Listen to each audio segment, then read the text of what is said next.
Et si le thème de mon message, tu peux le noter, c'est où sont passés les 7000 hommes et que font les 120?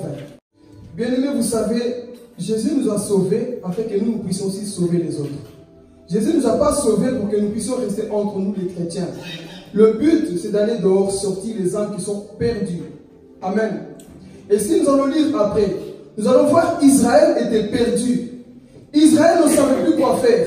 Israël a commencé à adorer Baal. Israël a commencé à adorer les faux dieux. Ils avaient oublié le Créateur, le véritable Dieu Elohim. Ils l'ont mis de côté pour commencer à chercher les divinités païennes. Israël était perdu. Il n'y avait personne qui osait affronter Jézabel.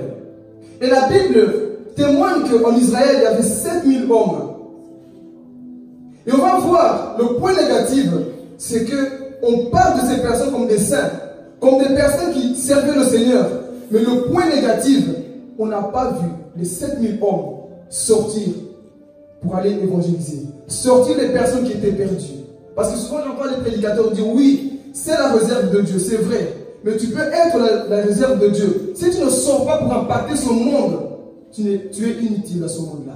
Parce que Jésus t'a dit, allez dans le monde. Allez faire quoi? Annoncer la parole de Dieu. Sortir ces âmes-là, ceux qui sont dans la maladie, dans la pauvreté, dans la sorcellerie. Le diable est en train de régner dans ce monde-là. Mais où sont passés les 7000? Dis à ton voisin, où sont passés les 7000? Dis-lui, où sont passés les 7000? Ça, c'est la question qu'on se pose. Oui, ils n'adoraient pas Baal, c'est vrai. Mais le point négatif, ils sont restés. Une église de 7000 hommes, mais qui n'impactait pas leur génération. Mais nous allons voir après qu'il y a un homme qui s'élève toujours avec la puissance de Dieu pour sortir ceux qui sont perdus, de les ramener vers Dieu. Amen. Et si nous allons voir, prépare ta Bible, nous allons lire le premier texte. On va lire d'abord 1 roi. Soyez attentifs à la lecture, c'est sur ça que le message sera basé. Donc c'est 1 roi 18, verset 19 à 40. Je lis la parole au nom de Jésus. Amen. Fais maintenant rassembler tout Israël vers moi, au mont Carmel, avec les 450 prophètes de Baal et les 400 prophètes d'Astraté qui mangent à la table de Jézabel. Akab envoyait des messagers vers tous les Israélites et rassembla les prophètes au mont Carmel. Alors Élie s'approcha de tous les peuples et dit, « Jusqu'à quand vous aurez-vous un comportement boiteux? Si c'est l'Éternel qui est Dieu, suivez-le. Si c'est Baal, suivez-le. » Le peuple ne répondit rien. Élie dit au peuple, « Je suis resté le seul prophète de l'Éternel, et il y a 450 prophètes de Baal. Que l'on nous donne 2 taureaux, qu'ils choisissent pour eux l'un des taureaux. Le coupe en morceaux et le place sur le bois sans y mettre le feu. De mon côté, je préparerai l'autre taureau et je le placerai sur le bois sans y mettre le feu. Puis faites appel au nom de votre Dieu. Quant à moi, je ferai appel au nom de l'Éternel. Le Dieu qui répondra par le feu, c'est celui qui sera Dieu. » Tout le peuple répondit, « C'est bien. » Élie dit aux autres prophètes de Baal, « Choisissez pour vous l'un des taureaux et préparez-le les premiers puisque vous êtes les plus nombreux. Ensuite faites appel au nom de votre Dieu, puis n'allumez pas le feu. » Ils prirent le taureau qu'on leur donna et le préparèrent. Puis ils firent appel au nom de Baal depuis le matin jusqu'à midi en disant « Baal, réponds-nous » Mais il n'y eut ni voix ni réponse, même s'ils sautaient devant l'autel qu'ils avaient érigé. À midi, Élie se moqua d'eux et dit « Criez à haute voix, puisqu'il est Dieu, il doit être en train de penser à quelque chose, ou bien il est occupé ou encore en voyage. Peut-être même qu'il dort et qu'il va se réveiller. » Ils crièrent à haute voix et conformément à leur coutume, ils se firent des incisions avec des épées et avec des lances jusqu'à ce que le sang coule sur eux. Lorsque midi fut passé, ils prophétisèrent jusqu'au moment de la présentation de l'offrande, mais il eut ni voix, ni réponse, ni signe d'attention. Élie dit alors à tout le peuple, « Approchez-vous de moi. » Tout le peuple s'approcha de lui. Élie répara l'autel de l'Éternel qui avait été démoli. Il prit 12 pierres, d'après le nombre des tribus, ici des fils de Jacob, l'homme auquel l'Éternel avait dit, « Tu t'appelleras Israël. » Avec ces pierres, Il reconstruit un autel au nom de l'Éternel. Il fit autour de l'autel un fossé pouvant contenir une quinzaine de litres. Il arrangea le bois, coupa le taureau en morceaux et le plaça sur le bois. Puis il dit, remplissez d'eau 4 cruches, versez-les sur l'holocauste et sur le bois. Il dit, faites-le une deuxième fois. Ils le firent une deuxième fois. Il dit, faites-le une troisième fois.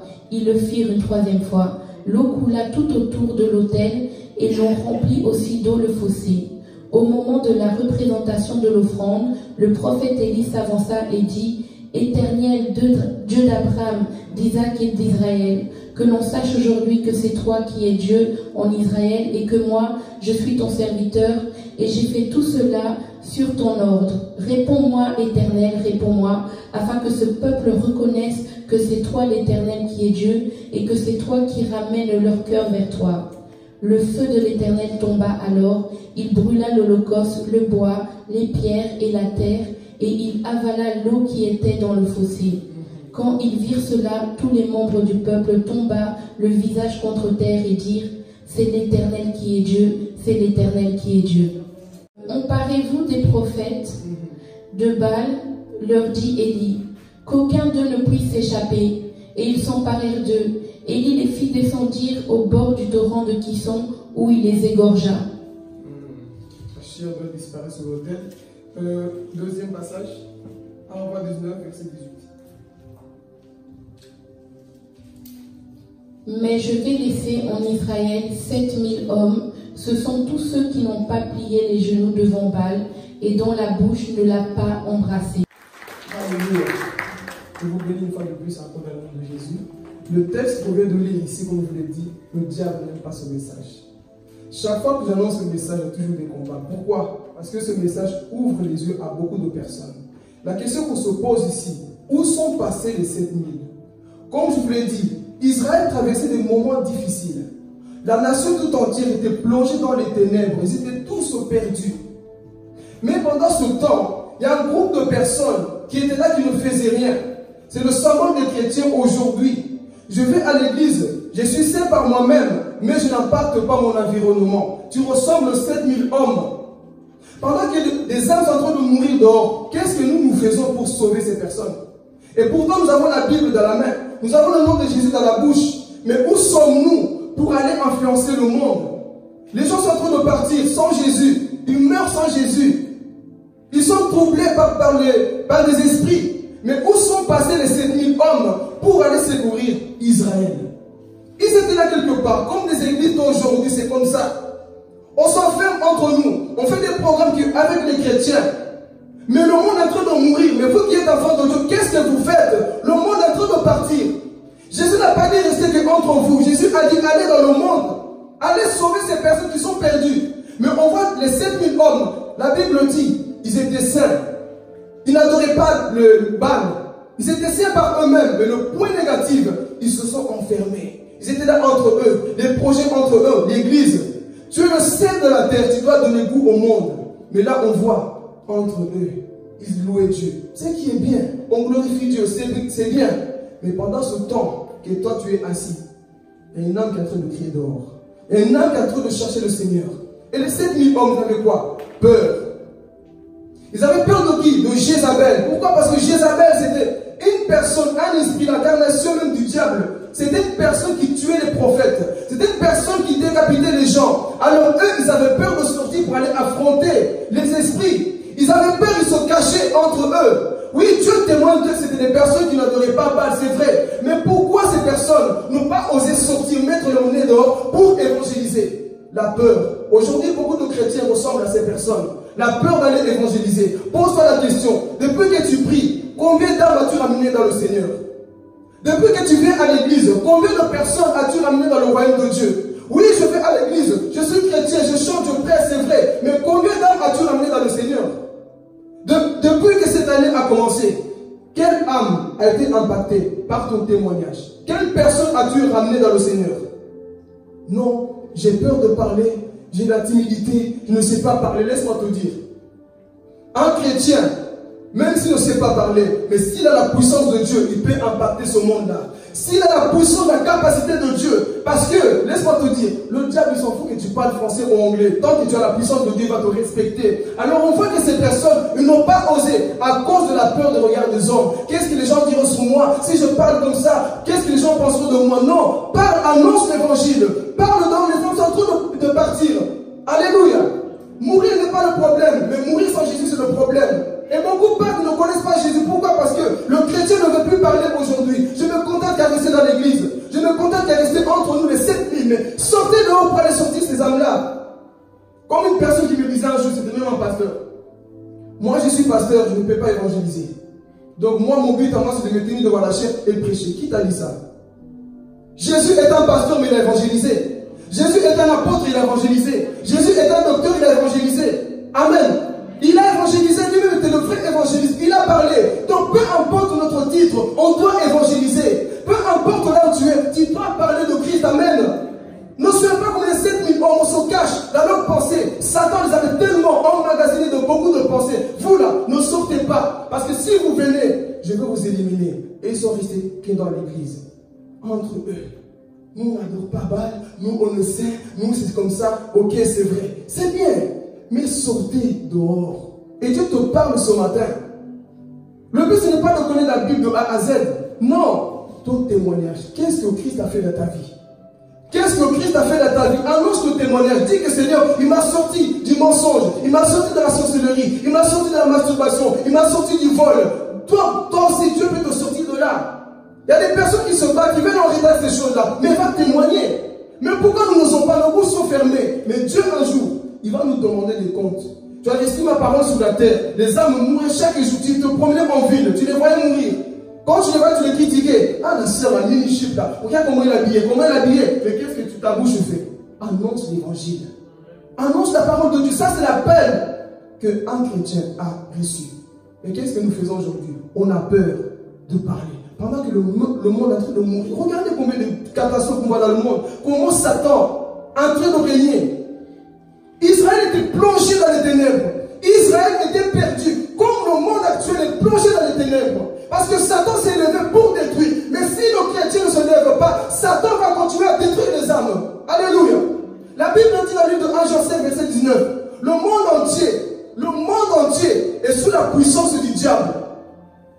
C'est un constat. Mais Dieu nous rapporte la réponse au travers de la bouche du prophète Ésaïe. Ésaïe 60, verset 1 jusqu'à 2. Il nous dit quoi? Voici les ténèbres recouvrent la terre. Mais sur toi, mon frère, ma soeur, la lumière de l'Éternel apparaîtra sur toi pour sortir cette nation dans les ténèbres. C'est sur toi que Dieu a mis cette capacité. Tu as le mandat d'aller annoncer la parole de Dieu. Tu as la capacité de pouvoir évangéliser. Amen.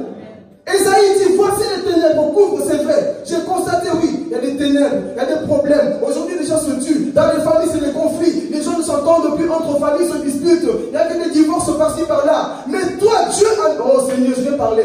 Dieu a mis en toi la capacité d'aller aider ces personnes. Dieu t'a donné cette capacité. Mais qu'est-ce que nous faisons? Non, les 5000 hommes. Moi, je n'ose pas sortir, mais Dieu t'a donné la capacité. Tu le vois aujourd'hui. Ouvre la télévision. Tu ne vois que ça. Catastrophe. Catastrophe. Et tu vas rester comme ça. Pendant que Satan est en train de se réjouir. La fin arrive. Toi, tu sais que la fin arrive. Mais pourquoi on n'ose pas aller aider ces personnes? Il y a beaucoup de choses. Satan a plongé cette nation. Surtout ici à Liège. Je vous dis, je vais vous révéler quelque chose. La ville que tu vis ici, c'est rempli de francs-maçons. Si tu ne le sais pas, je te l'informe.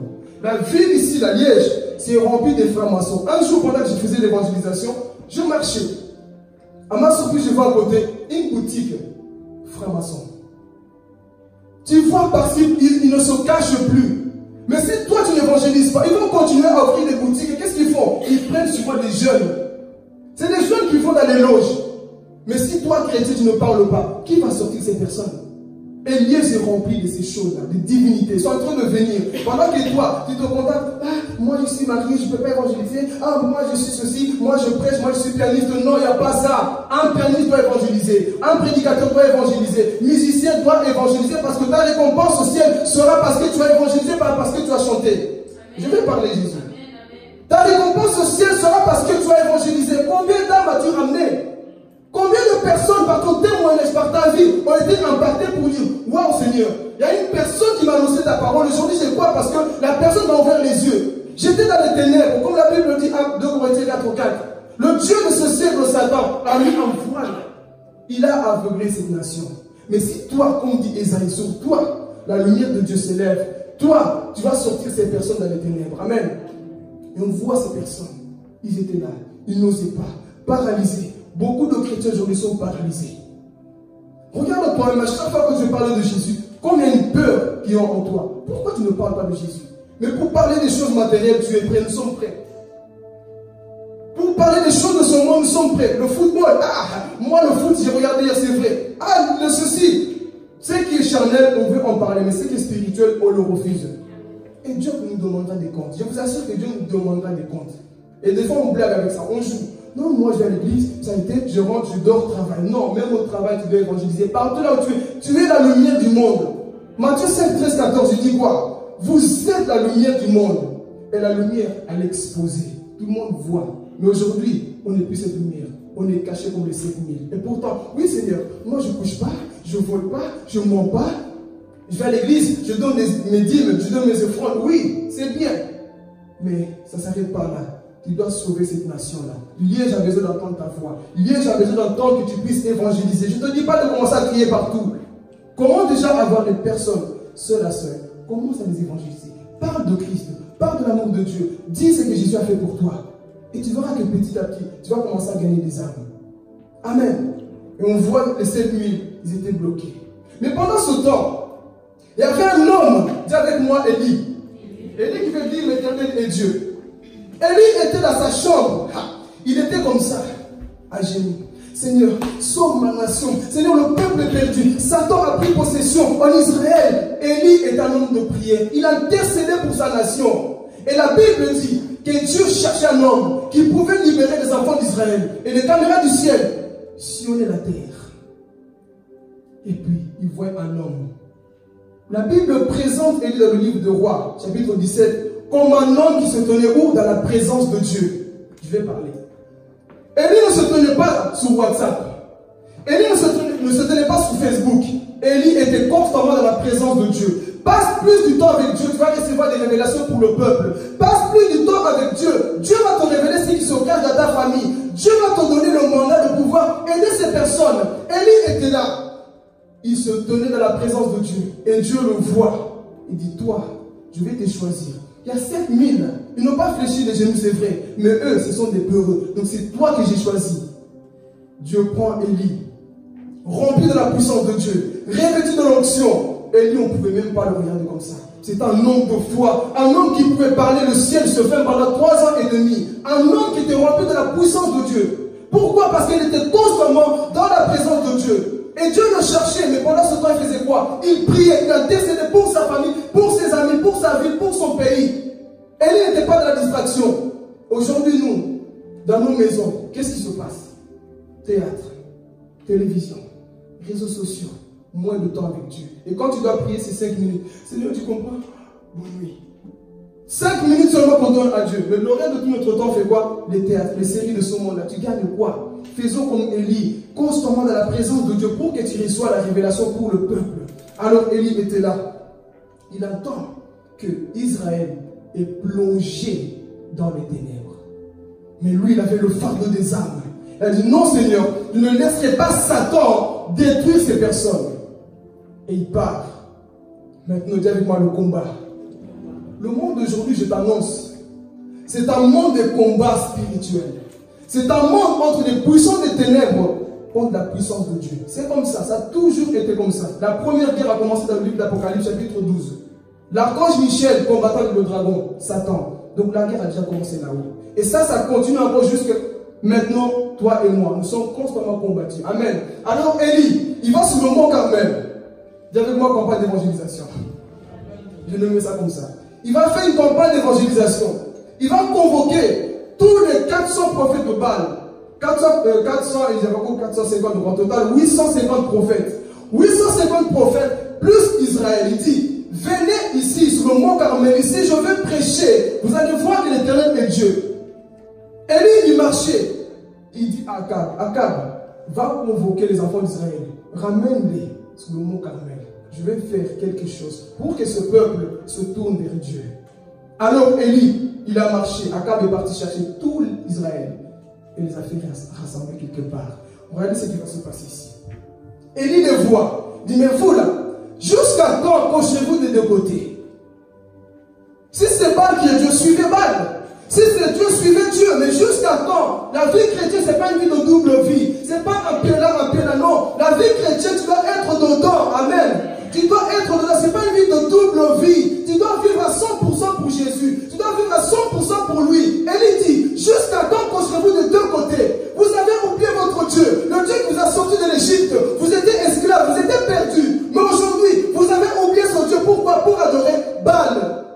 Oh Seigneur, le peuple oublie vite les bienfaits de Dieu. Le Dieu qui les a sortis de l'Égypte. Dieu a humilié Pharaon, le type de Satan en Égypte. Il a humilié devant tout le monde. Et le peuple est parti dans la joie. Mais un jour, ils ont oublié ce Dieu-là. C'est ça que nous faisons des fois dans la vie. Quand tu commences à marcher par la chair, tu commences à désirer les choses de ce monde, tu commences à oublier Dieu. Et tu deviens comme ce peuple-là. Ils ont commencé à adorer Baal. Le peuple était perdu. Élie a attristé les voix. Mais vous avez oublié votre Dieu. C'est lui qui vous a sorti là. Aujourd'hui, je vous vois une double vie. Je vais parler Jésus. Aujourd'hui, on voit des chrétiens. Tu sers Dieu, mais tu as une double vie. Tu sers Dieu, mais ta vie ne représente pas Jésus. Ici, tu nous montres le visage de Moïse, mais tu as le cœur de Dathan, Corée, Abiram. Tu montres le cœur de David, mais ton visage ressemble à qui? À Saül. Nous sommes au mauvais niveau là, avec des doubles faces. Mais non, nous ne sommes pas les mêmes. Double vie. Comme ce peuple-là. Nous, on sert Dieu, on va à l'église. Non. Tu dois être transparent. Sois vrai. Ce qu'on voit de toi là, il faut qu'on le voie aussi à l'extérieur. Il faut que tu sois transparent. Nous sommes fatigués de chrétiens charnels. Nous sommes fatigués de chrétiens bébés, népios. Nous sommes fatigués des enfants de chrétiens matures. Amen. Et ce peuple était toujours comme ça. Des bébés. Jusqu'à quand accrochez-vous des deux côtés? Aujourd'hui, tu écoutes la musique du monde. Tu vas dans les fêtes mondaines, tu danses. Tu vas là-bas, tu chantes. Et puis tu viens à l'église. Dieu est bon. Quel Dieu est bon? Tu l'as sali là-bas, aujourd'hui tu viens dire que Dieu est bon. Double vie, c'est ça. Jusqu'à quand accrocheras-tu des deux côtés? Dieu te parle ce matin. Jusqu'au camp. Choisis ton camp. Si tu veux vivre pour le monde, va pour le monde. Pêche à 100%, à 200%. Pêche comme tu veux. Mets la casquette de chrétien. Mais Dieu connaît ton cœur. Jusqu'à quand vas-tu jouer de double vie? Choisis l'Éternel. Choisis ton Dieu. Mais on voit ces personnes, toujours une double vie. Nous allons voir après avec la restauration de l'autel. Ce n'est pas tout le monde qui prêche devant. Ce n'est pas tout le monde qui joue. Tu dois être sanctifié. Tu dois être approuvé par Dieu pour monter sur l'autel. Ça, nous allons le voir après. Mais si on voit ce peuple, Élie leur pose la question, juste que quand vous allez rester comme ça, vous avez oublié le Créateur. Le peuple était là. La Bible dit que le peuple n'a même pas dit Amen. C'était là. Ok. Ils n'ont rien dit. Et puis Élie va insister. Peuple de Dieu, vous avez mis votre Dieu de côté. Mais maintenant, je vais faire quelque chose. Vous allez retourner vers Dieu. La Bible dit, Élie ici va faire le combat spirituel. Ils vont invoquer leur Dieu. Baal a accepté aussi. Les 850 prophètes de Baal, ils ont accepté de pouvoir invoquer le feu. Si ils ont accepté, c'est parce qu'ils étaient conscients que Satan envoyait aussi le feu. Parce que sinon, ils allaient dire non, nous on n'accepte pas, notre Dieu est incapable. Mais ils ont dit, voici un autre prédicateur qui est un beau parleur. On va lui montrer que nous on est des dieux. On va lui montrer que nous on est plus puissants que lui. Mais Élie n'était pas n'importe qui. Il portait le nom de Dieu, l'Éternel est Dieu. Il portait le nom de Dieu. Les prophètes de Baal, ils étaient là. Beau parler. Tous les prédicateurs sont tous les mêmes. Laisse-moi te dire, tous les prédicateurs ne sont pas tous les mêmes. S'il y a des espoirs, il y a aussi des vrais. S'il y a de ceux qui mentent, aussi des vrais. Ne compare pas tout le monde. Si tu as l'Esprit de Dieu, tu peux détecter qui est vrai ou pas. Amen. Alors ils étaient là. Élie, il va dire, écoutez, chacun ici va invoquer son Dieu. Chacun va parler de son Dieu, va prêcher son Dieu. On va voir maintenant qui est qui. Trop c'est trop de tromper le peuple de Dieu. Avec les messages qui détournent le regard des hommes vers les hommes. Alors ici il dit, invoquez votre Dieu. On voit les prophètes de Baal et d'Astarté. Ils étaient là, ils tournaient, ils prophétisaient, ils faisaient tout. Et lui se moquait d'eux. Tournez encore votre Dieu en vacances. Peut-être qu'ils mangent, ils font une sieste. Ils étaient là, mais Baal, pourquoi tu ne réponds pas? D'habitude tu envoies le feu, mais si aujourd'hui, qu'est-ce qui se passe? Baal n'arrivait pas à envoyer le feu. Pourquoi? L'Éternel Dieu était là. Baal faisait tous les sacrifices, tout, mais le feu ne descendait pas. Alors, lorsque je médite, j'aime trop cette parole. Dieu, ce jour-là, a mis sa main sur la poitrine du diable. Petit, arrête, ici c'est moi qui fais descendre le feu, ce n'est pas toi. Parce qu'on voit dans le livre d'Apocalypse, chapitre 13, l'antichrist, le diable, faisait descendre le feu du ciel, de la grande tribulation. Mais pourquoi ce jour-là, Baal n'envoyait pas le feu? Dieu lui a dit, petit, reste calme, ici c'est moi qui envoie le feu, ce n'est pas toi. Et ces 13 n'arrivaient pas. Maintenant arrive le temps d'Élie. Ici c'est moi qui va prier. Il s'est mis à genoux. Il a fait une prière simple. Seigneur, montre-leur que toi, tu es Dieu. Pas pour qu'ils voient que moi, je suis l'homme le plus loin, l'homme le plus puissant. Non, Seigneur. Qu'ils voient que toi, tu es Dieu. Et la Bible dit quoi? Tout d'un coup, il y a eu le feu qui venait du ciel. Le feu a démontré que l'Éternel était quoi? Était Dieu. Et le peuple a dit, waouh, Seigneur, pardonne-nous. On a suivi les coutumes de ce monde. On a suivi le monde. On a suivi les Baals. On a suivi les Startés. On a suivi tous ces faux dieux-là. Pardonne-nous. La Bible dit qu'ils ont reconnu que Dieu était Dieu. Ils ont laissé leur divinité pour se donner à Dieu. La repentance, le peuple est revenu vers Dieu. Amen. Le peuple est revenu vers Dieu. Pourquoi? Parce que le temps est arrivé. Là où on doit démontrer la puissance de Dieu, pas seulement en parole. Le temps est arrivé de pouvoir démontrer la parole de Dieu avec la puissance. Amen. Parce que si Élie venait avec des beaux paroles, ils n'allaient pas croire. Mais du fait qu'il a démontré la puissance de Dieu, le peuple a dit non, l'Éternel est Dieu. Et ils ont abandonné leur ancienne vie, leur péché, et ils se sont retournés où? Vers Dieu. Et on voit que le peuple a demandé pardon. Ils sont revenus. Maintenant, ici, Dieu va restaurer l'autel. Dis avec moi, restaurer l'autel. Pourquoi Dieu va restaurer l'autel? C'est l'église d'aujourd'hui. Sous la chair, le pupitre, tout ce qu'on voit ici, n'importe qui aujourd'hui peut monter. N'importe qui peut prendre le micro. Moi aussi parce que j'ai étudié, moi aussi parce que j'ai mes diplômes comment on appelle le cours là, de théologien, moi aussi je peux. Ah, c'est pas parce que tu as étudié ça que tu peux. Il faut que Dieu t'appelle pour prêcher. Je vais te parler Jésus. Il faut que Dieu t'appelle pour que tu puisses parler de sa part. Pourquoi? Parce que pendant ce temps ici, les faux prophètes annonçaient des messages de quoi? De tromperie. Le résultat, on le voit, le peuple était perdu. Ils étaient tous perdus. Pourquoi? Parce que les messages n'étaient plus cryptocentriques. C'était plus centré sur Jésus. C'était sur quoi? Le matériel. Comme aujourd'hui, Dieu va te lever, Dieu va te bénir. Ça, c'est les messages qu'on voit aujourd'hui. Et quand tu annonces ces messages, tu ne grandiras jamais spirituellement. On voit ce peuple était trompé. Ils étaient tous perdus. Pourquoi? Parce que Christ n'était plus annoncé. Les commandements de Dieu, comme la Bible dit ici, ils l'ont mis de côté. Ils ne glorifiaient plus Dieu. Ils venaient à l'église pour montrer leurs beaux habits. Nous, on vient, je suis pas là parce que je suis bien habillé. Je montre mes maquillages, je montre mon apparence. L'église n'est pas faite pour que tu te montres. L'église est faite pour que Christ soit vu. Amen. L'église n'est pas faite pour que les hommes soient vus. Voilà pourquoi Jean-Baptiste dit, il faut que je disparaisse pour que Christ soit vu. C'est Jésus qu'on doit voir dans l'église. C'est Jésus venu auprès des hommes. Amen. Alors on voit ici, il va restaurer l'autel. Il dit, vous les faux prophètes, vous avez profité avec vos messages là, qui endormaient le peuple. Pour te dire, lorsqu'un vrai serviteur de Dieu se présente quelque part, le faux disparaît. Lorsqu'un véritable serviteur de Dieu apparaît, le faux prend la fuite. C'est ça qui s'est passé ici. Lorsque Élie a démontré que l'Éternel était Dieu, qu'est-ce qui s'est passé? Il a pris tous ces 850 prophètes. Il les a fait quoi? Égorger. Le faux doit disparaître au milieu des vrais. Amen. Et il va restaurer maintenant l'autel. Et ici, je vais parler maintenant cœur à cœur. Excusez-moi d'être sincère, mais je dois dire ce que Dieu m'a dit de dire. Est-ce que vous êtes prêts? Est-ce que vous êtes prêts? Ici, l'autel, comme on l'avait vu, c'est ici, devant. Si tu sers Dieu dans une double vie, c'est toi qui détruis, qui gâte le nom de Jésus à l'extérieur. Parce que si moi qui prêche, on m'envoie dans les boîtes de nuit, en train de danser du nombre, de chanter du kofi, chanter toutes ces choses-là du monde, et puis dimanche je viens, alléluia, est-ce que je sers Dieu? Non. Si moi qui prêche ici, vous m'entendez pas écouter la musique du monde, faire des choses bizarres dehors de l'église, est-ce que je suis vrai devant Dieu? Non. Aujourd'hui, je vais dire la vérité, c'est des choses qu'on voit dans nos églises. On se dit que je sers Dieu. Je suis devant la chair.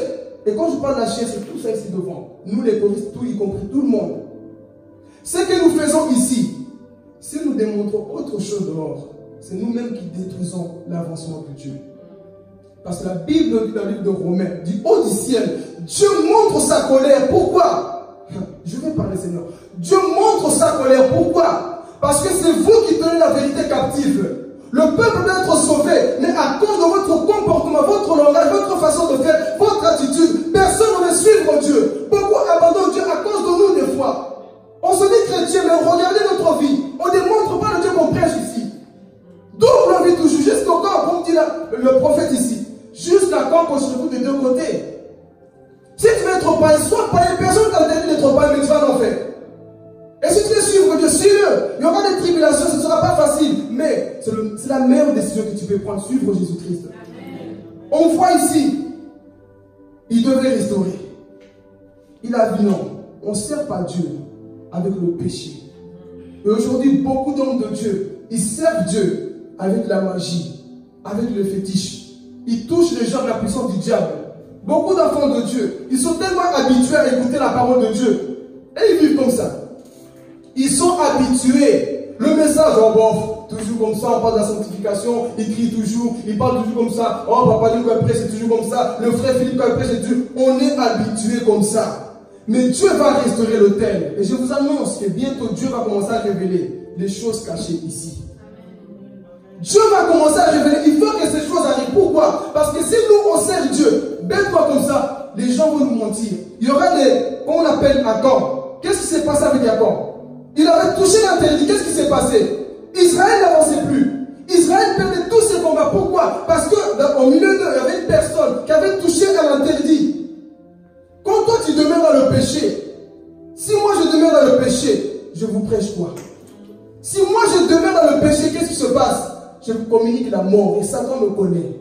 Je vous communique la mort. Alors on voit, Accord avait touché l'interdit. Israël se rendit compte, mais écoute, je dis au nom de Jésus, le démon ne parle plus. Des problèmes dans ma maison, je ne comprends plus. Des soucis viennent par-ci, par-là, mais je ne comprends plus. Dieu doit révéler ce qui se cache. Et Dieu a révélé à Josué ce qui se passait. Il y a ton fils spirituel qui est parti toucher, il est parti voler, un chrétien voleur. Aujourd'hui, il y a beaucoup de chrétiens oui, qui vont dans les magasins, ils volent, ils mettent dans leur poche, ils partent. Tu crois que Dieu ne t'a pas vu? Chrétien voleur, réponds-toi. Amen. Il y a des chrétiens oui aujourd'hui comme ça. On doit restaurer l'autel de Dieu. Ce n'est pas de la blague, on ne blague pas ici. Vaut mieux rester sur place et de dire je vais servir Dieu. Non, sois d'abord taillé et brisé et puis apparaît. Dieu brise toujours les gens vont apparaître. Mais aujourd'hui, qu'est-ce qui se passe? On veut d'abord apparaître, mais le caractère est toujours là. Je vais parler. On voit ici, il devait restaurer. Il a dit écoutez, la chair doit disparaître.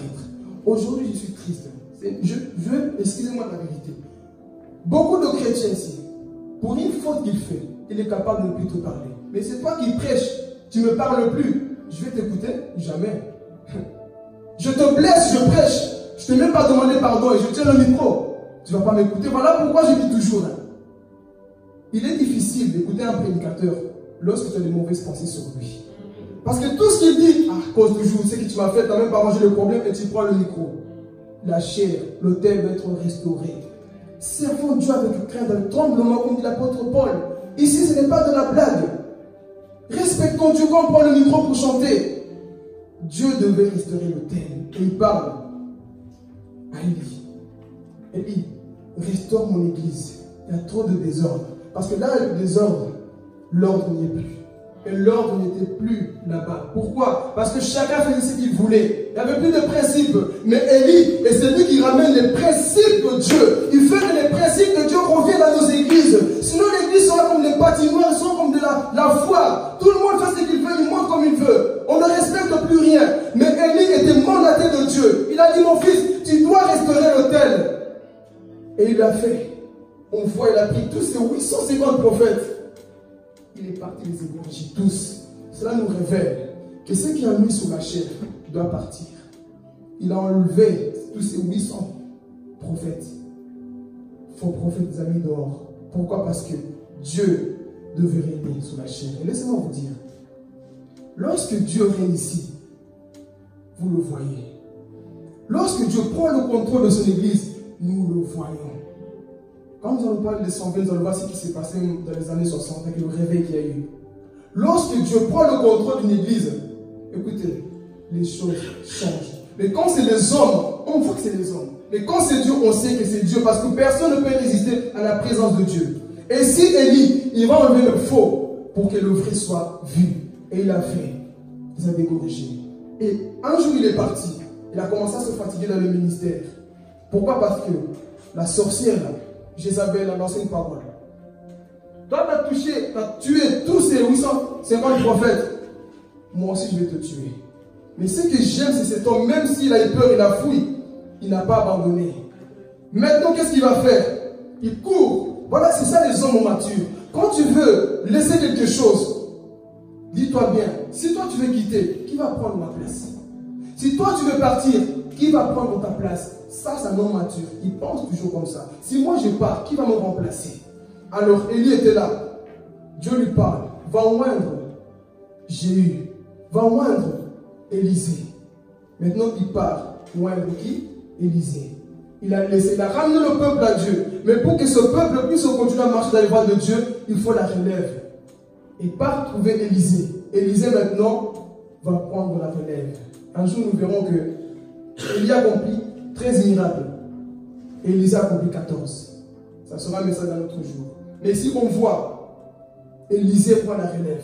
Et comme on a lu tout à l'heure, un jour, Élisée, il marchait quelque part. Il y avait une veuve qui le voyait tous les jours. Il y avait une veuve qui le voyait. Et cette veuve voyait, mais cet homme a quelque chose. C'est ça le monde. Lorsque le monde te voit, il faut qu'il se dise que non. Lorsque je vois cette personne, il y a quelque chose. Pourquoi? Parce que Dieu est tellement en toi qu'on le voit, mes frères et sœurs. On ne peut pas cacher ce qu'il y a en toi. On le voit par ta façon de parler, par ton caractère. Dieu doit se voir. Amen. Cette femme était là, elle dit à son mari, chérie, cet homme a quelque chose. Cet homme, il doit venir chez nous. Invitons la parole de Dieu chez nous. La femme a dit, on va préparer une chambre haute. Ici, écoute ça. Préparons une chambre haute. Avec quoi? Le chandelier. Je vais parler. Le chandelier ici, c'est la parole de Dieu et le Saint-Esprit.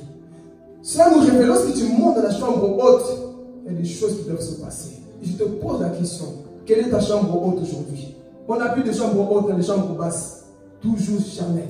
Mais lorsque tu montes dans les hauteurs comme un aigle, tu vois tout. Tu vois tout ce qui se passe sur la terre. Alors on voit Élie. On l'avait réservé une chambre haute. Et un jour, cette veuve avait une femme, un fils. Et ce fils était mort. Vous avez vu comment il était mort? Ce fils était mort. Et c'était la promesse qu'elle avait reçue. La promesse est morte. Voilà, c'est ça que Satan fait deux fois. Dieu te promet quelque chose. Dieu te donne quelque chose. C'est peut-être ton mari, ta femme, tes enfants. Mais Satan, des fois, il passe par là pour détruire ce que Dieu t'a donné, pour que toi, tu perds espoir. Mais laisse-moi te dire, si tu es le type de cet homme qui prie constamment, Dieu va ramener ce que Satan a volé dans ta vie. Si tu es le type de femme qui se lève tous les jours, tu vas recevoir ce que Dieu t'a donné. Amen. Satan est passé par là. Il a tué l'enfant. C'était la promesse qu'Élisée avait dit. L'année prochaine, tu auras un fils. Mais Satan, qu'est-ce qu'il fait? Je vais parler. Satan, il vient pour détruire la promesse que Dieu t'a donnée. Mais il ne sait pas que notre Dieu ne dort jamais. Ah, Seigneur. Notre Dieu ne dort jamais. Pendant que la femme pleurait, Élisée est venu dans la chambre haute. Homme de Dieu, mon fils est mort. Ma promesse n'est plus là. Ma promesse n'est plus là. Mais laisse-moi te dire, si Dieu habite toujours en toi, ta promesse est toujours là. Tant que tu vis encore, ta promesse est toujours là. Amen. Ne baisse pas les bras. Même si Satan a tué cette chose-là, dis-toi bien, il me reste encore mon Dieu. Tant que mon Dieu n'est pas encore mort, je garderai espoir. Alléluia. Je garderai toujours espoir. Alors on voit Élisée plutôt, il monte dans la chambre haute. Il dit, amenez-moi cette promesse. Amenez-moi l'enfant. Sortez des incrédules. Laissez-moi seul avec l'enfant. Dans la chambre haute, il y a toujours des choses qui se passent. Dans la chambre haute, c'est la vie. Lorsque tu as une vie de prière, mon frère, qui va t'arrêter dans ce monde? Lorsque tu as une vie de prière constante, tu ne t'arrêtes plus, tu pries constamment avec ton Dieu, qui va t'arrêter? Je ne dis pas qu'il n'y aura plus de problèmes, il y aura, mais tes problèmes, tu les verras comme ça. Pourquoi? Parce que tu es tellement élevé spirituellement que les problèmes de ce monde ne peuvent plus t'affecter. On voit maintenant, Élisée, il monte dans la chambre haute, il prend l'enfant. Satan, tu pensais détruire ce que Dieu m'a donné. Mon Rédempteur est vivant. Il se lève toujours le dernier. Voilà pourquoi des fois, oui, tu as le droit de pleurer. Tu peux pleurer dans la vie chrétienne. Oui, je ne comprends pas, ma famille fait ceci, mes enfants font ceci, autour de moi, au travail, les situations, c'est comme ça. Seigneur, je pleure. Tu pleures comme David. Tu pleures. Mais à un moment donné, stop Seigneur, j'arrête de pleurer. Tu dois maintenant affronter ces problèmes dans la prière. Plie tes genoux, Seigneur. Je ne sais pas d'où vient ce problème, mais tu es la solution Seigneur. Tu es la solution à ce problème. Plie tes genoux comme Élie. Plie tes genoux dans sa présence. Et Dieu te donnera la solution. Mais le problème aujourd'hui, on aime trop s'asseoir. On a plus des pantalons troués que les genoux troués. Pourquoi? Parce qu'on aime s'asseoir. Mais sois le type de ceux qui mettent les genoux toujours par terre, le type d'Élie. Amen. On voit maintenant, il voit l'enfant. Satan, sache que tu as échoué. Ici c'est l'Éternel. Élisée veut dire le Dieu de mon salut, le Dieu qui sauve. Dans sa maison, ils ont invité un homme de Dieu qui portait le nom de salut. Sozo qui veut dire en grec. Dans le salut, il y a tout. Délivrance, guérison, il y a tout. Et il voit l'enfant. Il met son corps sur lui. Et il communique la vie. L'enfant est revenu. Ce que Satan pensait avoir dans ta vie n'est pas parti. Laisse-moi te dire, garde espoir. Je ne sais pas, c'est peut-être quelqu'un qui a un caractère difficile dans ta famille. Quelqu'un qui n'écoute pas. Quelqu'un qui dit, non Seigneur, Satan est passé par là. Mais laisse-moi te dire, tant que toi tu restes debout, continue à t'exceller pour cette personne qui est difficile. Ça peut être autour de toi, ton père, ta mère, je ne sais pas qui c'est dans ta famille, est difficile. Les situations sont compliquées autour de toi. Les ténèbres couvrent ta maison. Les ténèbres couvrent partout. Mais laisse-moi te dire, garde espoir. Ton Dieu ne t'a pas abandonné. Si tu es fidèle à son Dieu là, il ne t'a pas abandonné. C'est à toi de rester fidèle et tu verras ça grandir dans ta vie. Amen. Il suffit de rester fidèle à ce Dieu là et tu verras comment ce Dieu, il va agir dans ta vie. Tu as le droit d'être fatigué des fois. Tu pleures, oui. Mais à un moment donné, suite de larmes. Seigneur, j'ai assez pleuré. J'ai beaucoup encaissé. Maintenant, l'ennemi va voir. Il va voir que tu es vivant dans ma vie. Parce que ce que le diable cherche, c'est de nous enterrer. Mais un véritable enfant de Dieu, on ne l'enterre pas. Il va au ciel. Le véritable enfant de Dieu va au ciel. Satan a beau faire, il a beau faire tout ce qu'il veut. Mais le véritable enfant de Dieu marche dans la victoire. Même si aujourd'hui, Seigneur, je suis faible, mais je suis fort. Voilà pourquoi je dis toujours, un chrétien faible à genoux est plus fort que 10 000 démons debout. Je serai plus fort que ces démons qui sont autour de moi. Seigneur, dans ma faiblesse, moi je suis à genoux, je te cherche. C'est ça que Dieu veut. Et Élisée, il a ramené cet enfant à la vie. Il dit, madame, voici ta promesse. Et je vais te dire quelque chose. À chaque fois que Satan vient dans ta vie, utilise l'autorité que tu as reçue. C'est pour te dire, mon frère, ma soeur, n'aie pas peur de tout ce que tu vois la nuit. N'aie pas peur de tout ce que tu vois autour de toi. Tu as un Dieu, oh Seigneur. Tu as un Dieu véritable en toi. Tu as un Dieu qui agit, qui est efficace dans les épreuves. Lorsqu'il y a des situations, lorsque Satan te fait croire que c'est mort, utilise l'autorité que Jésus t'a donnée. Luc 10, versets 18 à 19. Je vous ai donné l'autorité, le pouvoir de marcher sur les scorpions. Tu as cette autorité-là. Amen. Ne ressemble pas à 7 000 hommes. Eux étaient cachés dans le peur. Mais on voit la relève, ça continue. On voit que cet homme donne la vie à ces personnes. C'est ça que Dieu veut. Des personnes qui se lèvent, qui amènent la solution. Oui Seigneur, ma situation est compliquée. Des fois ça peut être une maladie en toi. Je vous témoigne, je venais toujours vous demander ça. Un jour pendant que j'étais là, des douleurs comme pas possible dans mon corps, je ne comprenais pas. Et avant ça, ma cousine se faisait opérer. La même chose. Seigneur, la peur a commencé à entrer en moi. Peut-être que moi aussi on va m'opérer. Et ça a duré des mois et des mois. Mais moi, pour ceux qui me connaissent, moi les médecins, je les aime, mais avant tout c'est lui. Dis Seigneur, moi, mon argent là, c'est d'abord pour ma dîme, mes offrandes. Je ne vais pas donner chez les médecins. D'abord, si tu m'as appelé, tu m'es guéri aujourd'hui. Et si tu ne le fais pas, demain je retourne chez le médecin. Je pars dormir. Je dors, je me réveille, la douleur disparaît. Pour te dire, des fois, tu dois mettre à l'épreuve ton Dieu. Tu ne sais pas un Dieu qui est écrit dans les Écritures. Il est vivant. Et j'ai dit, Seigneur, si tu existes, si tu es vraiment celui qui m'a appelé, cette douleur, lorsque je veux me réveiller, je ne vais plus la voir. Et si tu ne le fais pas, j'irai chez le médecin. Je me réveille, la douleur disparaît. Je me sentais en forme. Amen. Et avant ça, je disais, mais regarde ta cousine. Elle a eu la même chose. Elle s'est fait opérer. Bientôt, c'est toi. Des fois, c'est ça. Satan te met des pensées dans la tête. Mais utilise l'autorité de Dieu. Amen. Amen. Et Dieu m'avait guéri de ça. Pour te dire, garde toujours espoir en Dieu. N'abandonne jamais. Garde toujours la tête au haut. Amen. On voit que Élisée a rendu cet enfant. Et c'est ça que Dieu veut pour son église. Des personnes qui sont toujours debout, qui voient toujours. Seigneur, le trouble est là. Les ténèbres sont en train de régner. Mais la lumière qui est en moi est plus forte que ces ténèbres que je vois devant moi, qui marchent avec moi. Amen. Et ici, nous avons aussi vu les 120. Quelle est la différence entre les 120 et les 7000 hommes? Les 120, eux, ils priaient. Dis avec moi, ils priaient. Les 7000, ils étaient là. Peut-être qu'ils priaient aussi. Ils étaient seuls par eux-mêmes. Une église de 7000 hommes. Ils étaient là entre eux. Mais ils ne faisaient rien. Mais si on voit, les 7000 ne faisaient rien. Mais les 120, on dit avec Jacques, Pierre, tous les 12 ils étaient là. Et les 100 avaient compris. Et ils priaient constamment. C'est ça que Dieu veut pour toi et moi.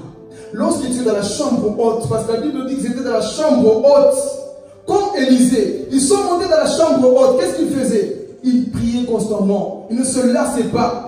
Ils persévéraient dans la prière. Ils avaient la même pensée dans la prière. Ils priaient. Ils cherchaient leur Dieu. Ils cherchaient constamment la présence de Dieu. Ils étaient là. Peut-être que d'autres disent, écoute, il faut qu'on parte. Non, on ne partira pas. Il faut que nous puissions chercher notre Dieu. Pierre, il était zélé.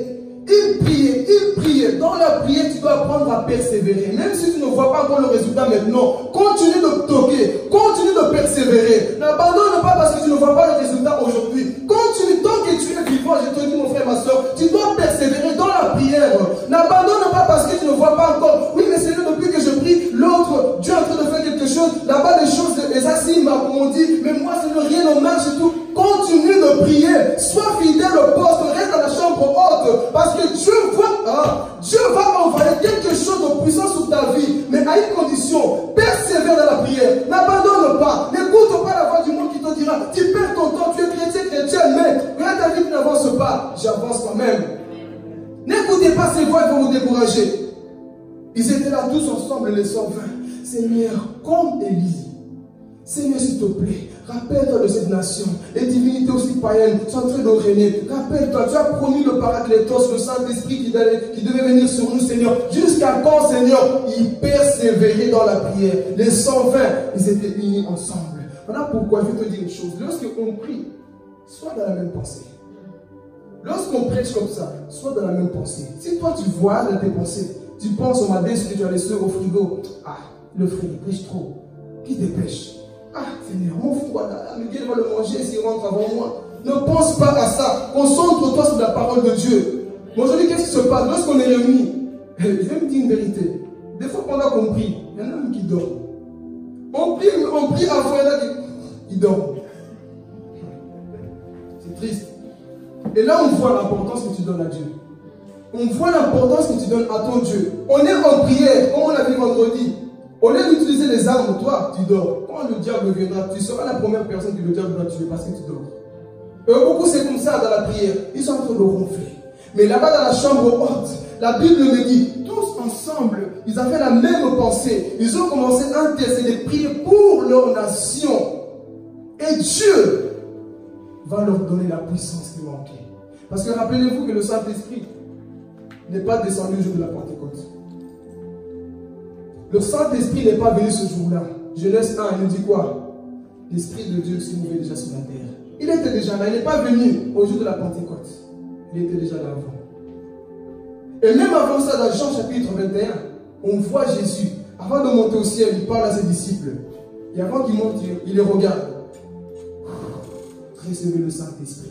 À ce moment-là, le Saint-Esprit est en eux.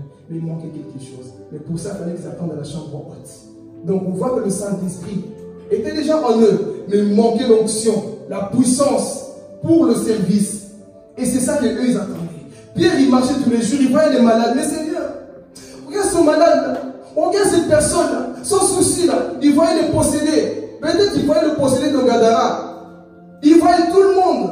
Il voyait tous ces gens-là qui étaient liés par des démons. Mais ils ne pouvaient rien faire parce qu'il manquait quelque chose. Voilà pourquoi n'ose jamais aller faire des combats spirituels si tu n'es pas mandaté. On va te frapper par des démons. On va te tabasser comme il faut. Mais on voit Ils étaient là. Sinon, nous avons tout le Saint-Esprit. Mais nous savons que tu as promis. Lorsque tu nous... Parce qu'ici, quand on a lu, Jésus venait de les parler. Et puis, tout d'un coup, Jésus a commencé à monter surnaturellement. Il montait.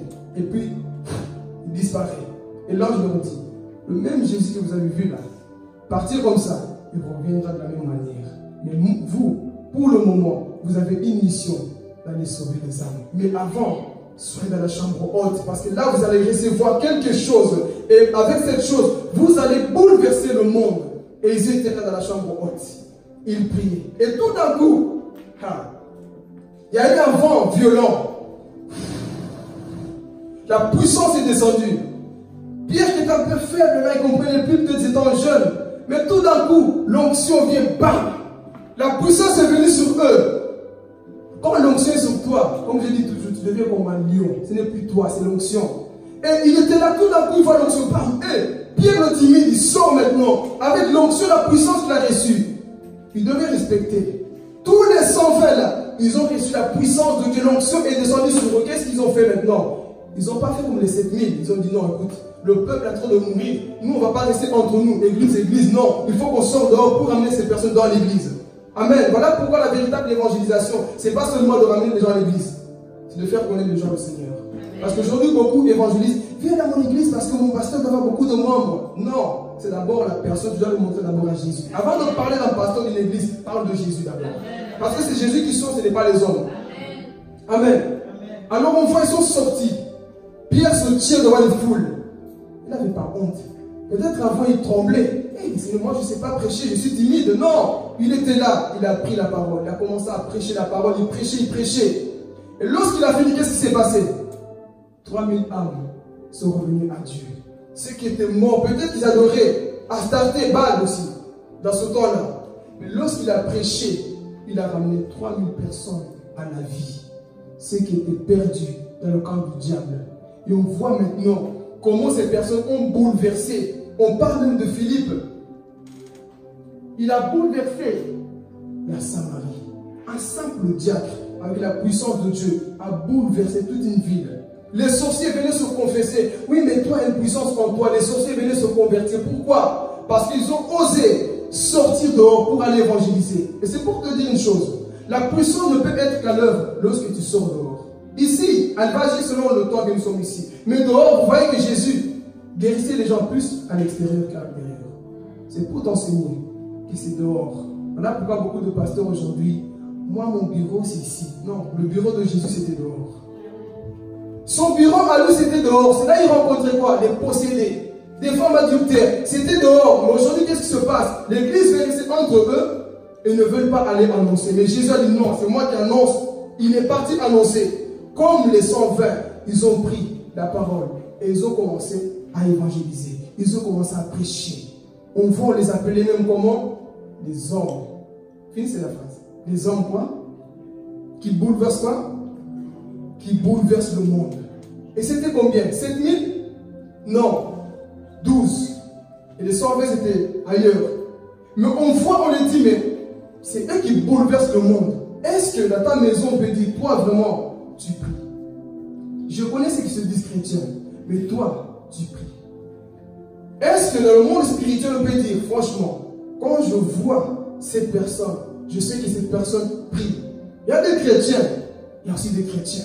Comme la Bible dit dans le livre de Osée, il faut que le temps arrive pour qu'on voit celui qui sert Dieu et celui qui ne le sert pas, entre le juste et le mauvais. Il faut qu'on voie cette différence pour que le peuple revienne à Dieu. Amen. Alors ils ont ramené un grand réveil en Judée. Ils sont partis partout, annoncer, évangéliser, ramener des âmes. Tout le peuple connaissait le nom de Jésus-Christ.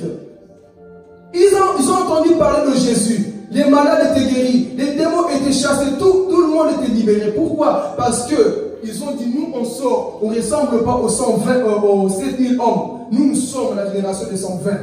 Et ils sont partis. Et on voit, lorsque Pierre est parti, lorsque Paul est parti, qui a gardé ce mandat? Lorsque les disciples sont partis, qui a gardé ce mandat? Je vais vous parler de certaines personnes qui ont ramené le réveil. Satan voulait tout faire pour étouffer le réveil qu'il y a eu ce jour de la Pentecôte. Parce que c'est comme un feu qui était allumé. Mais ce feu-là est contagieux, il continue toujours. Mais Satan, il voulait tout faire pour éteindre ce feu-là. Mais il y avait des hommes et des femmes qui aimaient Dieu. Ils sont beaucoup, mais je prends quelques-uns. On a entendu parler de John Wesley. C'était des personnes comme toi et moi. Ces personnes, ils ont ramené le réveil dans le monde que nous vivons aujourd'hui. Parce qu'ils ont accepté de mettre cette parole en pratique. Ils ont dit, Seigneur, nous, on refuse de rester entre nous. On dit de lui, John Wesley, du fait même de le regarder, tu étais convaincu du péché. Pourquoi? Il a prêché la sanctification comme pas possible. Lui, tu le regardais, tu te sentais condamné. Pourquoi? Parce qu'il se tenait tellement dans la présence de Dieu que lorsque tu le voyais, tu étais convaincu du péché. Être à côté de lui, c'était difficile. Tu devais me réfléchir, qu'est-ce que je dois dire? Cet homme, il craint tellement son Dieu que j'ai peur de parler. Aujourd'hui, est-ce que le monde peut dire, je me tiens à côté de ce frère, de cette soeur, je peux me critiquer les autres. J'ai peur de parler du mal parce que lui va toujours me ramener dans la parole de Dieu. Mais aujourd'hui, sœur, voilà, comment on doit regarder? Tu vois le frère. Tu vois, aujourd'hui c'est comme ça. Tu vois la soeur, le frère. Tu vois ce qu'il a dit sur toi? Tu le dis. Dis encore, on se détruit au lieu de se construire. Mais John Wesley était rempli de la puissance de Dieu. Et quand il prêchait, les âmes pleuraient. Pendant qu'il prêchait, les âmes étaient convaincues du péché. Le péché se voyait comme ça. Il ne blaguait pas. Voilà pourquoi il faut arrêter de nous dire que vous êtes trop dur quand vous prêchez. Quelle dureté? C'est la parole de Dieu. C'est la parole que nous prêchons. Et il a fait la même chose. Il a gardé son feu en lui. Et il voyageait. Même lorsqu'il traversait les trains, on dit que même les démons sautaient des bords des gens. Pourquoi? Il était tellement rempli de Dieu. Amen. Et cela continue, mais Satan a tout fait pour détruire ce feu-là. On voit, il y a eu celui qu'on appelle Martin Luther. Pas Luther King, l'auteur de la réforme.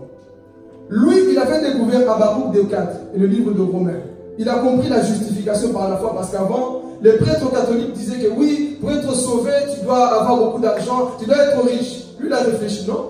Un pauvre alors n'est pas sauvé. Vu qu'il n'a pas d'argent, qu'est-ce qu'il faut faire? Et il a découvert le verset qui parlait de la justification. On n'est pas sauvé par les œuvres, mais par la foi. Et il a compris, il a commencé à pratiquer cela. Il a commencé à être un homme puissant. Et les gens le combattaient. Il était dans les monastères. Ils l'ont chassé. Pourquoi? Parce qu'il avait la vérité. Et le diable voulait le détruire. Lorsqu'il savait que, si on laisse cette personne, il va ramener un grand réveil dans le monde. Satan a dit, je dois éliminer cet homme. Et un jour, il était dans sa chambre. Pendant qu'il était là, Satan entre dans sa chambre et lui dit, tu dois arrêter ce que tu fais. Mais lui, tellement qu'il avait grandi avec Dieu, il dit, Satan, c'est juste toi? Allez, tu sors au nom de Jésus. Satan a pris ses affaires et il est parti. Satan en personne, pas en rêve ou en vision. Satan est entré dans sa maison. Maintenant, je me pose la question. Toi, tu pries. Tu pries dans ta chambre, tu vois un homme qui rentre. Seigneur! Tu vois un chat qui rentre dans ta chambre. Seigneur!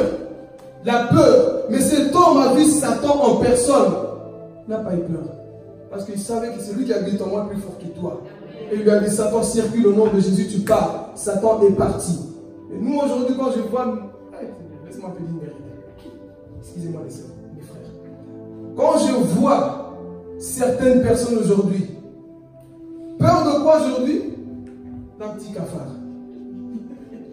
Et ça, je me dis toujours, si nous appliquons la parole, on sera des hommes et des femmes puissants. La Bible dit quoi? Dominer sur toute la terre, sur les bétails, sur tout. Mais toi, aujourd'hui, c'est un cafard qui te domine. Tu n'arrives pas à dormir parce qu'il y a une araignée. Tu n'es pas normal. Il y a quelque chose qui manque.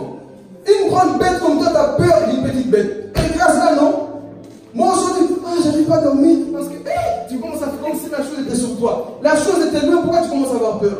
Autorise à cette chose de partir. Dis, au nom de Jésus, parle. Comme un jour, il y avait cet homme qu'on appelle Carlos Anacondia. Il devait tenir une campagne d'évangélisation. Et là-bas, c'était en... Quel pays encore? Argentine, merci. Et pendant qu'il prêchait, il y avait beaucoup de mouches qui dérangeaient les gens. Vous savez, les mouches, ils sont embêtants. Toujours, là, tu dois les taper tout le temps. Et pendant la prédication, les mouches dérangeaient les gens. On vient lui dire, les gens n'arrivent pas à écouter la parole de Dieu parce qu'il y a beaucoup de mouches. Il a dit, hein? Il s'est souvenu que dans la Bible, on a dit que vous devez dominer sur tout. Il a dit, ok. Il a dit, bon, celui qui croit avec moi le croit, mais celui qui me prend pour un fou, qui me prenne pour un fou. Mais on va chasser les mouches au nom de Jésus. Ah, cet homme aussi, il exagère. Il a dit, on va chasser les mouches au nom de Jésus, les moustiques, pardon. Et ils étaient là. Il a fait une prière. Seigneur, ton peuple est là pour t'écouter. Ces moustiques sont en train de les déranger. Au nom de Jésus, j'ordonne que ces moustiques puissent partir. Tout d'un coup, il y a eu un vent. Tous les moustiques sont partis. Il n'y avait plus rien. Pourquoi? Parce qu'il a honoré la parole de Dieu. La parole de Dieu a été honorée. Et c'est ça que nous avons aussi. On voit que ces personnes n'avaient plus peur. Martin Luther n'avait pas peur du diable qui est rentré dans sa chambre.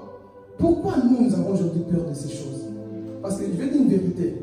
Satan, quand il sait que tu as peur d'une moustique, d'un cafard, il dit, mon démon à moi est plus fort que le chat noir que je peux l'envoyer dans sa chambre. S'il a peur d'un chat qui est naturel, si j'envoie le spirituel. Et ça, c'est pour te réveiller, je te raisonne. Si tu as peur de ce qui est physique, si le diable maintenant vient t'attaquer, tu vas te pendre. Utilise l'autorité que tu as. Mais aujourd'hui, qu'est-ce qui se passe? La peur, écoutez, la peur, c'est juste un sentiment. C'est juste un sentiment que tu sens, j'ai peur. Comme je dis toujours, si Satan là était fort, il devait me tuer quand j'étais pécheur. Lorsque j'étais pécheur, j'étais déjà mort. Là, il devait vraiment me détruire. Maintenant, je suis en Christ, Satan va m'avoir. C'est impossible. Je suis en Christ, Satan. C'est pas maintenant que tu vas m'avoir. Si tu devais me tuer, c'est lorsque j'étais sans protection là-bas dans le monde. Maintenant, je suis dans le Seigneur. Et cet homme, Martin Luther, avait compris. Satan, fais tout ce que tu veux. Tu ne mourras pas. Et il a dit à Satan, circule. Il a pris la fuite. Amen.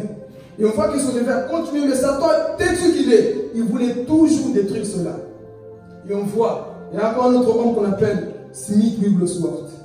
C'était en anglais là, en Angleterre. Cet homme a amené le réveil dans son pays comme pas possible. Cet homme, comme je vous dis toujours, a ressuscité 23 morts dans son ministère. Un jour, il est en train de prêcher. Il prêchait. Pendant qu'il prêchait, il voit l'ambulance qui vient. On lui dit, écoute, il y a 3 morts là-bas. Toi, tu dis que Jésus guérit les gens. Les gens, ils sont là-bas. D'abord, le Saint-Esprit, qu'est-ce que je dois faire? Le Saint-Esprit nous dit, va prier pour que ces personnes vont revenir à la vie. Et beaucoup, à cause de ce miracle, vont se donner à moi. Dieu fait toujours toutes choses pour sa gloire, pas pour la leur raison. Smith Wigglesworth part, il se met à genoux. Il fait simple prière. 3 personnes, ils sont revenus à la vie. Pas coma. Pas ils étaient quoi que ce soit. Non, ils étaient réellement morts, partis. Et il a prié. Ils sont revenus à la vie. Et Satan, c'est ça qu'il voulait étouffer. Le réveil qu'on a connu. Et cet homme, lorsqu'il prie, on dit même les bras qui étaient coupés, il t'en pose les mains, le bras, pouf, il pousse. Pourquoi? Parce qu'il avait gardé ce feu-là. Et Dieu dit, mes enfants, n'admirez pas ces hommes-là. Le même esprit qui était en eux est en vous. Mais la différence, c'est que vous avez peur. Si déjà tu as peur d'un cafard, comment veux-tu guérir un paralytique? On néglige ça. Et on voit que ce réveil a continué avec Kenneth Hagin, Osborne, Oral Robert. Ils ont continué à amener ce réveil-là. Maintenant, comme j'ai dit, la relève, c'est nous. La relève, c'est nous, Église. Pour clôturer le message, la relève, c'est nous. Ces personnes, ils ont impacté. Tu as vu comment ils ont impacté. Ils auront leur récompense. Mais toi qui as entendu ce message, tu ressembles à qui? Aux 7000 qui n'ont pas osé sortir parce que j'ai peur? Ou tu ressembles aux 120 qui osent partir? Et ce réveil continue. Comme un frère avait dit un jour, le livre de Actes des Apôtres ne se termine pas avec une conclusion. Pourquoi? Parce que c'est nous qui continuons ce livre-là. C'est nous qui devons continuer Actes des Apôtres. Maman Élie, Actes des Apôtres. Papa John, Actes des Apôtres. Philippe, moi-même, Actes des Apôtres. Cela va continuer dans notre vie. Mais Dieu nous pose la question. Il faut être audacieux. Il faut être courageux pour sortir dehors. Parce que la puissance est là. Ne va pas aller monter dans la montagne pour te faire du mal. La puissance est en toi. Mais il te manque tout simplement le courage. Le courage que Dieu nous demande. Afin que ce peuple sache qu'il y a un Dieu. Et que c'est la puissance de Dieu qui ramène ce peuple. Parce que Satan aussi a cette puissance. Nous voyons les voyants, les médiums, tout ce qu'on voit dans la télévision. Et beaucoup de personnes courent là-bas. Pourquoi? Parce que chacun veut connaître son avenir. Ton avenir est dans la parole de Dieu. Médite cette parole, tu sauras c'est quoi ton avenir. Ne cours pas derrière les astartés des balles. Ton avenir est dans la parole de Dieu. Dieu t'a parlé ce matin pour clôturer. Pose-toi la question. Seigneur, c'est vrai. J'ai peut-être commencé cette année. Je n'ai même pas encore influencé une seule personne. Je n'ai même pas encore gagné une seule personne. Le temps est arrivé que tu sers le Seigneur, que tu sors dans la double vie et que tu dis, Seigneur, c'est toi que je vais servir. Je me donne à toi, Seigneur, pour te servir. C'est vrai que j'ai échoué beaucoup de fois. Tu as eu à cœur d'évangéliser cette personne, mais à chaque fois la peur te remplissait. À chaque fois la timidité était là. Beaucoup de personnes, ils ont le courage de parler de Dieu, mais ils sont paralysés par l'esprit de timidité. Et ils n'arrivent pas. Mais Dieu ce matin veut te libérer, veut t'aider. Voilà pourquoi on va se mettre debout. On va prier pour cela. Amen. Acclamons la parole de Dieu.